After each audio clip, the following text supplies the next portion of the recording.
Hello and welcome to the Blueness Guide, the guide to the ideal diet for humankind. Today, we're going to take a look at macronutrients.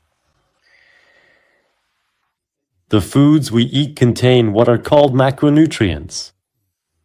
But what exactly does that mean? The macronutrients that make up our diet are carbohydrates, fats, and proteins.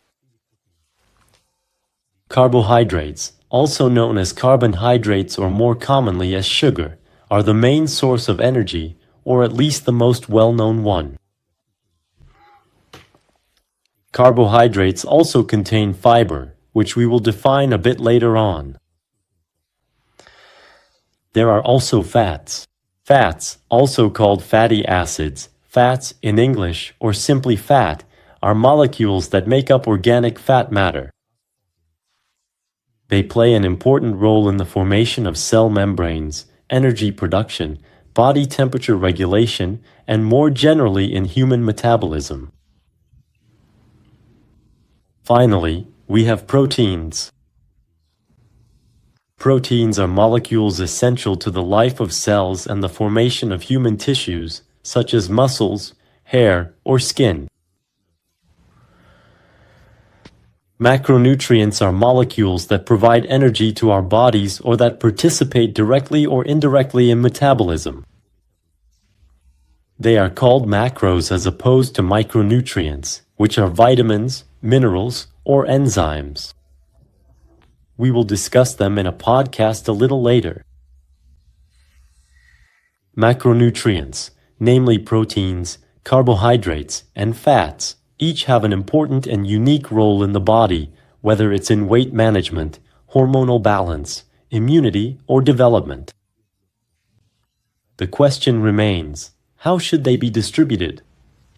Their distribution is always a subject of controversy. On this topic, several schools of thought are in conflict.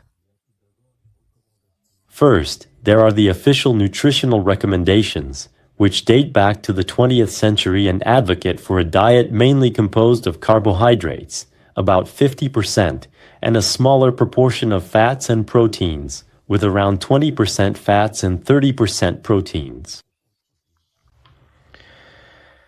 Later on, certain weight loss diets as well as nutrition programs for bodybuilders disrupted this distribution by giving a much greater importance to proteins, about 50%, and thus reduced fats and carbohydrates to around 25 to 30% each.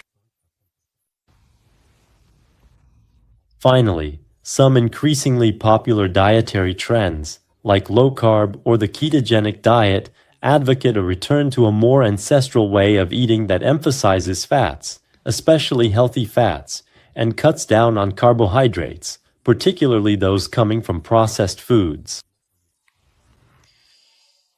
We will later look at the possible advantages and disadvantages of these different distributions. In the meantime, whichever method you choose, all these schools of thought agree that the distribution depends on the goal you have in mind. So, when it comes to the question of what is the best macronutrient distribution, the answer is, it depends on your goal and your metabolism. For example, if you have a metabolism that, so to speak, puts on weight very easily even with a calorie restriction, nutrition experts will generally advise you to reduce the amount of carbohydrates in your diet in favor of fats and proteins, because carbohydrates, contrary to popular belief, tend to increase body fat, that is, sugar in the body turns into fat, whereas the fat you eat doesn't necessarily turn into body fat. On the other hand, if you're an athlete and your goal is to gain muscle, or even overall mass, and you're naturally lean, you'll benefit from following diets that are high in protein and relatively rich in carbohydrates, aimed at building muscle tissue. However, be careful not to gain too much weight too quickly, and therefore too much body fat, which would force you to go back and do a cutting phase that is often quite tough.